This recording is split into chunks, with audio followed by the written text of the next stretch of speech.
Inilah enaknya hidup di kampung, kalau nggak punya uang tinggal metik-metik aja. Halo, assalamualaikum teman-teman semuanya. Balik lagi nih di konten aku nih. Hari ini aku mau masak daun mengkudu nih. Hayo, siapa nih yang belum pernah makan daun mengkudu? Enak banget tahu. Dan juga aku minta tolong ke bapak aku buat ngambilin daun pisangnya. Soalnya tuh tinggi-tinggi banget daun pisangnya. Aku nggak bisa, aku gapai guys. Udah lama banget kan aku nggak ngupload konten masak-masakan. Kurang lebih 24 jam. Ya karena kemarin 4 hari itu aku habis sakit guys, habis meriang. Dan sekarang alhamdulillahnya udah sembuh guys. Dan ini aku mau nyabut serai juga. Oh ya guys, tadi tuh daun mengkudunya nanti mau aku campurin sama ikan pedanya guys, dipepes gitu.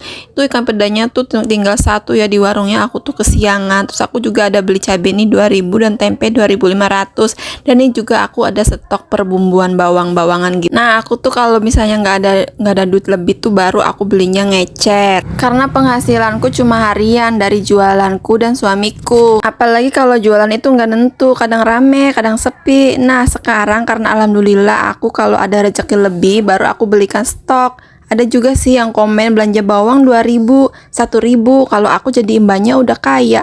Kayak itu kalau kita penghasilan Jakarta tinggalnya di kampung. Nah, kalau aku kan sama-sama penghasilan dari kampung. Lagian di sini juga boleh-boleh aja sih beli bawang 2000, bawang putih 500 karena dari penjualannya juga direntengin gitu. Di sini UMR juga masih kecil, masih 2 jutaan. Kalau aku penghasilan dari Jakarta terus aku hidup di kampung. Nah, mungkin itu aku baru kaya, bisa buat beli pesawat juga. Lagian juga kalau misalnya ya suami aku kerja di Jakarta dan aku di kampung, terus dikirimkan uang dari Jakarta, aku nggak mungkin beli bawang 2000, 1000. Aku mungkin juga akan stok bumbu yang banyak. Karena dulu awal-awal nikah tuh gitu LDRan sama suami, kalau kerja kuli bangunan tapi lumayan pendapatannya tuh tetap. Aku juga dulu pernah ngontrak juga sama suami di Tangerang. Karena suami kerja di Tangerang, jadi bahan-bahan juga harganya beda semuanya. Kalau di kampung 3000 aja udah bisa kenyang, beli lengko atau enggak nasi kuning gitu sebungkus, dan isinya pun bukan nasi kucing yang sedikit tapi banyak banget, versi kenyang pokoknya. Ya balik lagi UMR kecil, cari uang juga susah kalau kita nggak pintar-pintar ngatur uang. Kalau kita ada uangnya segitu terus kita belikan stok perbawangan atau apa gitu, terus kita buat modal belanja lagi dari mana? Aku bukan tipe orang yang bisa ngutang-ngutang juga. Aku juga bukan tipe orang yang apa-apa bergantung sama orang lain.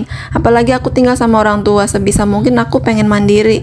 Nggak mau aku minta-minta uang, kalau bisa aku yang kasih uang ke orang tua. Gitu aja sih aku. Kalau ada yang komen, kok bisa beli bawang 2000 atau bawang putih 500? Ya bisa, uangnya juga pas-pasan segitu. Ya pokoknya cuma yang ngerasain aja sih yang ngerti.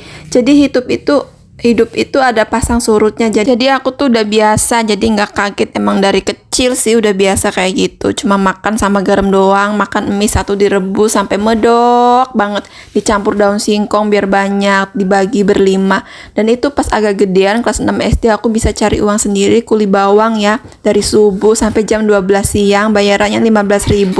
Aku belikan baju yang 10 ribuan dan aku beli mie dan makan sendirian. Sebahagia itu jadi orang kaya.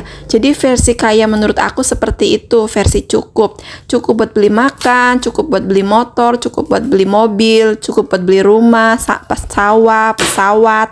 Dan ada juga yang komen, jadi kamu dari kecil susah, sekarang punya suami juga susah. Alhamdulillah ya sekarang gak susah karena semua hal dipenuhi.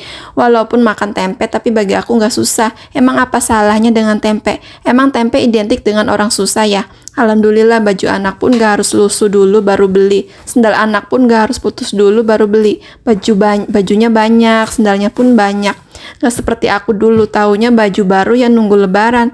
Pengen sepatu yang nunggu pada jebol dulu. Alhamdulillah rumah juga dulu gubuk reot mau rubuh. Terus aku berangkat ke Taiwan ngebangun rumah ini. Walaupun belum rapi tapi bagiku sudah bagus. Jadi aku hidup bersyukur. Gimana? Kalian udah bersyukur belum hari ini? Nah karena aku tuh orang susah, satu lagi yang komen katanya aku tuh nggak pantas dipanggil mama. Oke hari ini anakku tak suruh panggil mommy aja. Oke, dadah.